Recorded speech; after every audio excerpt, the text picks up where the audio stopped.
Okay, folks, this is the south side of St. Thomas, and this beach is known as Bolongo Bay. Bolongo, if I'm not mistaken, is an African word. I don't exactly know which part of the African dialect, but the word means beautiful. It's not my favorite beach, but believe it or not, this is the beach I actually grew up on, since I live not too far away from here. And if you can see, we live in that direction. So we're not too far from here. It's easily walking distance. We used to come to this beach a lot. This is where I pretty much learned how to swim. So I don't care for the beach because it has a lot of rocks at the bottom.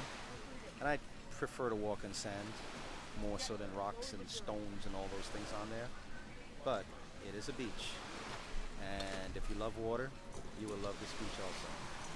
I'm just being a little petty when I talk about the things I don't like. But what I wanted you to see are those rocks over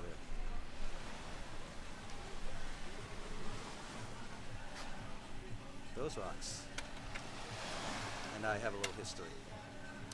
I came here one day, on a day my mother told me not to come to the beach.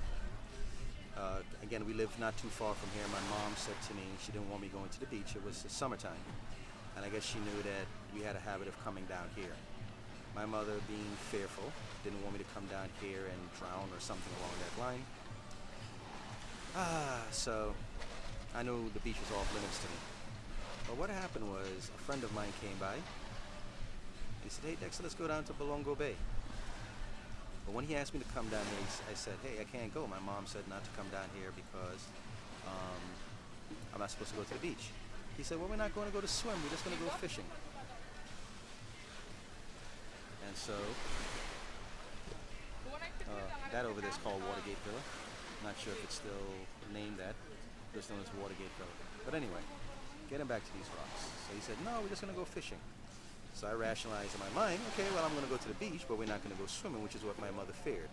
We're just going to come down here and we're just going to go to catch some fish. Anyway, we were up there on the rocks, those rocks right there. I think I was about, yeah, maybe that rock right there. So I'm sitting there setting up my line, but my friend had already set up his line.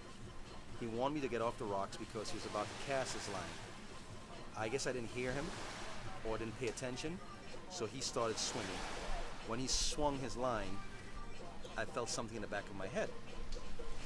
I turned to see a white, silver, transparent line going from his hand to my head. The fish that he was swinging got caught in my head. And of course, out of fear, I wasn't in really any pain, but out of fear, started panicking. And he tried to get the fish hook out, didn't happen. So we walked across the beach. This piece of property you see here, or this architecture, was not here at the time. It was just basically like a little shack. Came over, they called the ambulance, then called my mother, and my mother proceeded to go ahead and tell me everything about myself and what disobedience can do. Had to go to the hospital. They cut out a patch out of my hair and removed the fish hook. And back then I had somewhat of an afro, so it was pretty embarrassing to have a big patch of hair missing from your head. And even more of an embarrassment to tell people what actually happened. So this is my experience here at Bolongo Bay. And here it is. There you go. Watergate Villa up on the hill. I don't know what that island is out there, but I'm going to find out what it is. But again, this is southern St. Thomas.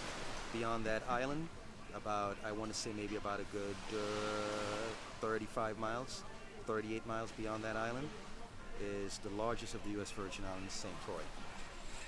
And as I move back in, and I pan back in actually, that is my wife over there, looking around wondering what in the world am I doing, wasting her time. So I'm going to go grab her now and get out of here so we can go home and eat some food.